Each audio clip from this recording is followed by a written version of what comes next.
Good morning, guys. It's Too Tall Tom here, and today I'm gonna be, uploading a video. It's probably been about a week, so why not?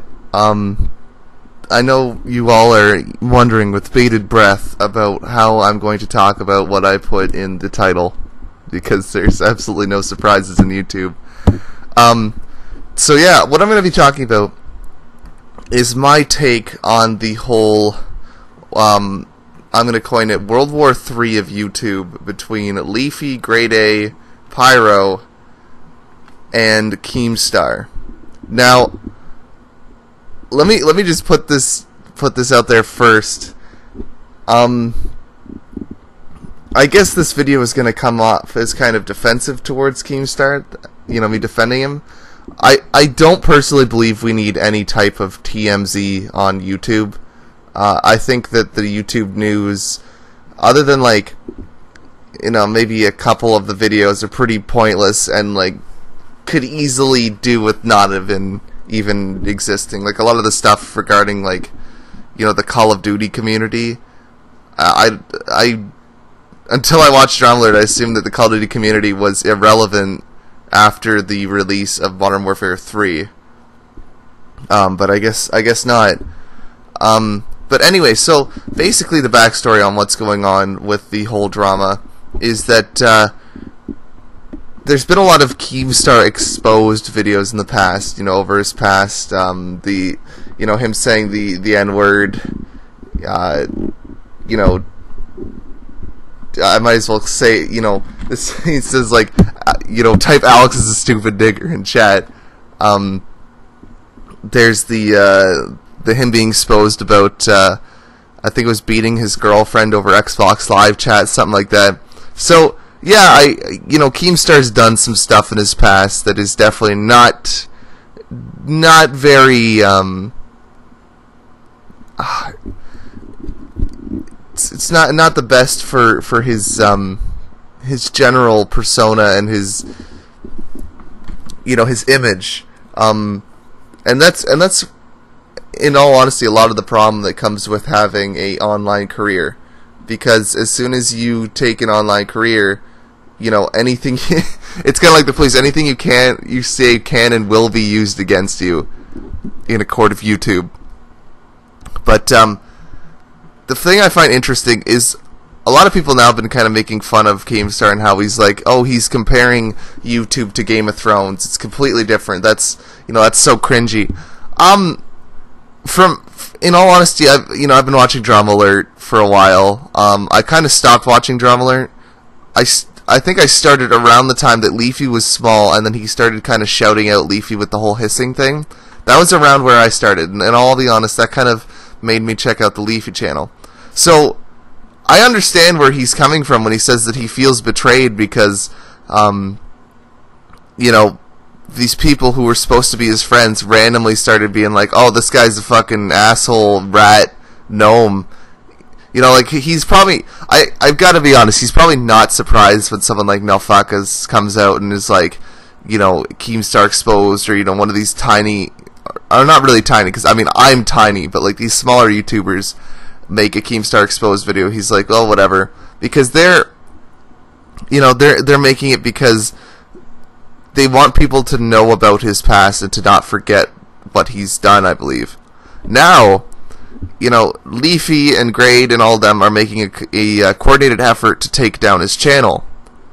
Which, at first, you're like, oh, well, if a bunch of YouTubers are getting together to take down this TMZ of YouTube, what could possibly go wrong? I always wonder about,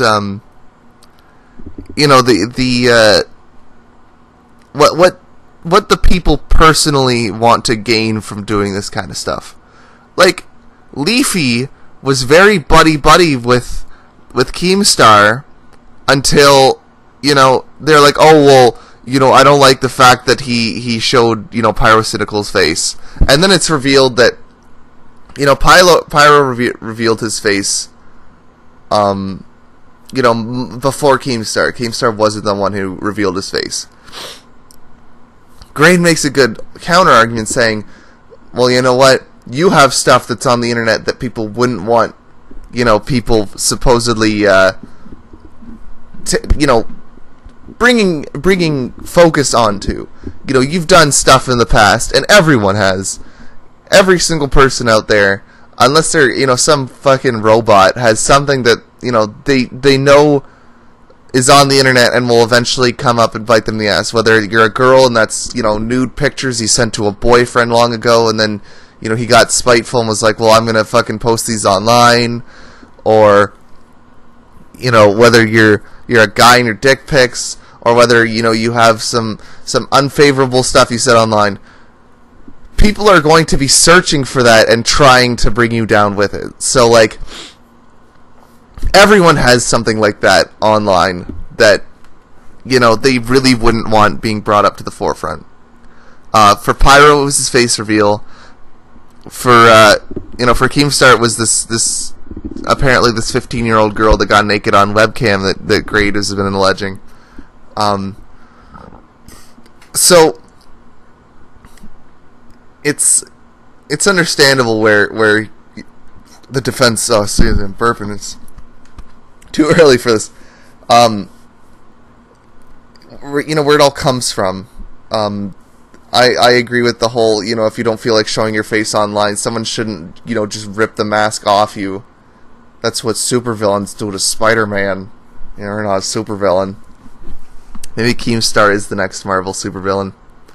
But anyway, from where I was coming from, I can understand his whole feeling of betrayal. You know, he's giving shoutouts to Leafy, this person who he thinks is a, you know, is a friend of him. I'm not talking about like iDubbbz, who, you know, there's never been any, you know, iDubbbz goes on Drama Alert to give interviews and shit for views. Like, iDubbbz got a lot of his views from shoutouts from Filthy Frank and being in Filthy Frank videos, which, in all honesty, as far as his parts in the videos for Filthy Frank, I find him more entertaining with his normal YouTube videos than like the silly stuff he does for Filthy Frank. I don't know if that's just because I'm, you know, kind of growing out of it. But you know, he didn't backpack off Keemstar's fame, because Keemstar's been around YouTube for a long time and he's been famous for a long time because he has a lot of charisma. Whereas Leafy kind of was getting help from Keemstar back in the day when he was pre 1 million subscribers. I find it interesting that now that he, you know, no longer needs Keemstar, and, you know, there's no, like, he's not gonna get any more subs off of Keemstar at this point, because they're really close, if not Leafy has surpassed him. Without looking up, I know Keemstar's at like 1.6 million, and I think Leafy is in the 2 million range, I believe. But it's really suspicious that now he's all like, oh well, you know, now that I can't get anything to gain off of being Keemstar's friend, which Nafak is totally called, where he's like, you know, there's 3 people that are there's what would he say? There's 3 types of interactions with Keemstar: people who hate Keemstar, people who are afraid of Keemstar, and people who pretend to like Keemstar. And I'm pretty sure he put Grade and Leafy into that category.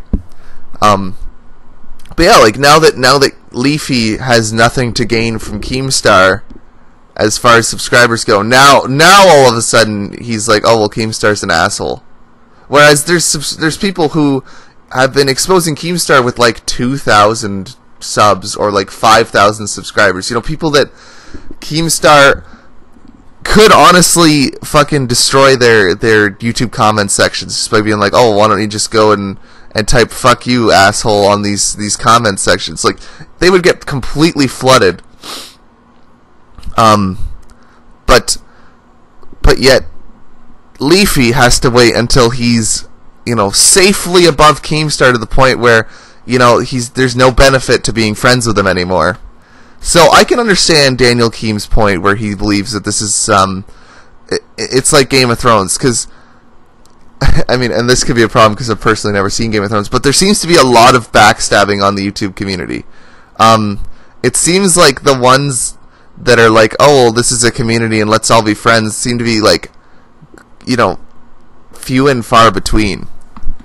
I wouldn't say that people are in direct competition with each other on this site. But you know, there's not really any incentive to make a community, so shit like this happens. Now, you can argue that, you know, Keemstar kind of had a lot of this coming because, you know, he's done this kind of stuff in the past where, you know, he'll be friends with someone and then they won't be friends, and they'll be friends and they won't be friends, which is true. But I think what really needs to happen, and here's what seems to be happening first. What seems to be happening is Leafy and Grade and all these guys, whether or not they have gotten sick of the way that Drama Alert has treated their friends, like whether or not them and Pyrocynical are friends, or whether or not they're just doing this because they're like, oh, if we take out him, you know, someone else will be big. A lot of them are trying to promote scarce right now. I think the main thing is that we don't need a YouTube news source, because the YouTube, having a TMZ of YouTube will start to kind of make the site into, you know, pseudo celebrities. So more shit like this will happen. Like, guarantee me, as long as you can throw someone else under the fucking bus on like a Drama Alert or someone like that for easy views and easy fame, it's gonna happen. Whether it's Keemstar, whether it's Scarce, whether it's whoever the fuck you want behind the camera who you think is acceptable, they will all try and do the same thing, which is basically fuck each other over just to get some more views. I think that really we don't need a news source. You know, who the fuck cares what some YouTuber tweeted to some other YouTuber, or, you know, what some Call of Duty YouTuber is doing. Like, no one really cares. People like the content, and I think the nice thing is the disconnect between the content and the creators. Like, Filthy Frank is completely different than how he acts online in his videos, and that's the nice thing. Like, could you imagine how annoying it would be if, you know, all of a sudden Scarce or Drama Alert or whoever the new news in big quotations, when like none of this is fucking newsworthy, it's all gossip, is like, oh, here's what you know, Joji's been tweeting a lot on his Twitter, you know, isn't that news? It's like, no, like, the main thing people like to watch on YouTube is the content and the personalities of the content creators. That's why I think no matter how hard people try, like Grade and iDubbbz and all that, Keemstar's never going to go away unless he himself makes the choice to do it. He's a very charismatic person. He's very well spoken over the mic. He's very good at what he does. It's just he's maybe choosing to do something that's not the best. You know, TMZ isn't something that's needed on YouTube. Whereas I think if, you know, he's very opinionated, sure, but maybe he could use that to his advantage. I mean, fuck, Leafy got to 1.5 million off of giving his opinion on different YouTubers. And at least Drama Alert has been kind of going for ones that are bigger, and if they're not bigger, he'll try and at least shout them out. And the funny thing is that, you know, people bring up the Keemstar news team, unless the news team does something bad, like, you know, the whole calls the RuneScape guy a pedophile, and yet they're like, oh no, that was Keemstar himself who seems to have done that, instead of the news team, when he's, you know, he reports on so much shit that I don't, like, there's no way one person could possibly be finding all that news. And it was only a matter of time until the hunger for this TMZ style news created something out of nothing and caused this guy to be hurt. It's, you know, it's unfortunate. I don't really think anyone is in the right here. I think that you know, Keemstar deserves a platform just like everyone else on this site. It's you know, it's freedom of speech on the internet. If we start going like, oh, Keemstar shouldn't get a platform, then, you know, why shouldn't, you know, why aren't people being like, well, I mean, Leafy shouldn't have a platform. All he does is make clickbait videos, fucking play 2 games, and just, you know, roast people. You know, if there's a market for the content, I believe the content should be allowed to be made. Yeah, there's some content that I personally believe shouldn't be made, but that doesn't mean that, you know, just because I don't think that YouTube needs like a TMZ style news source, and I can see the implications that it's going to have, doesn't mean that I have to stop everyone from being able to have a TMZ news source. Because there's probably some people that really like that. I just know for a fact that what's eventually going to become is people are going to start being obsessed with YouTubers, and like they're going to start treating them as celebrities, and then it's just going to go downhill from there. Like, that's how, you know, how else do you think these YouTubers who, let's be honest, YouTube started out as a place where people who were kind of misfits or just people who had hobbies could go and post videos. I have a really good friend, Archfrost, or I'm not going to say his real name because he was fairly popular back in the day. Around the time Keemstar started, he had like 20,000 views. But that's the thing, is I think back to my friend Archfrost. Great friend, I really respect him. But how would he be different had he never stopped making YouTube videos and then he was at 2 million or, you know, 3 million? Because he'd be at a very high amount. If Darkside Phil has 1 million subs, I have no doubt in my mind that one of the first ever Let's Players, Archfrost, would have over 1 million views. So, you know, how would that change my friend? Would he even be willing to be friends with you, or would he be kind of like a, oh, I'm just too good for you kind of thing? You never know with people, right? And that's the problem with a lot of these TMZ things, is they just perpetuate that feeling of, oh, I'm so much more important than everyone else. Like, if you're someone like Leafy, who's a regular 20-year-old guy, I would assume Leafy had some thoughts of going to college, you know, was trying to figure out what he wanted to do for himself. Now it's completely changed. I wouldn't be surprised if his school thoughts are completely out the window, because, you know, Leafy without a doubt makes enough money to support himself. So, you know, as long as he keeps making videos and he's still relevant, you know, he never has to work a job in his life. Which, yeah, you can argue, well, YouTube is a job, Tom. Yeah, but for a lot of people, they make it specifically a hobby. Like Internet Aristocrat. Or, you know, people like that. I find once you start making YouTube your career is when you start getting into the shadier stuff. And, like, you know, here's another example. GradeAUnderA. You know, he's made enough, he's got enough YouTube fame to live off his YouTube fame. But you can kind of see that he needs to perpetuate it now. You know, does he really care about Keemstar? Probably. But, you know, is he doing it for views because he knows that, you know, this huge YouTube war between multiple big YouTubers and Keemstar is going to have a huge platform for people, you know, to talk and share their videos? Yeah, probably.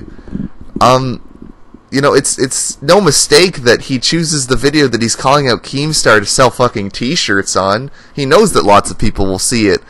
And, you know, people will be swept up in all this outrage and be like, yeah, I'll buy a shirt because, you know, this is a big thing right now. I don't know. I might make another video on this since it's been really rambly, but I don't know if I've gotten all my points across. The main thing is just keep an open mind, because a lot of these YouTubers are just regular people and are just out for themselves anyways. So don't blindly pledge allegiance to one side, please. Just look over both sides and kind of think about it. This has been Too Tall Tom, and I thank you guys for watching. Next time I'll try and have more Time Splitters. See ya.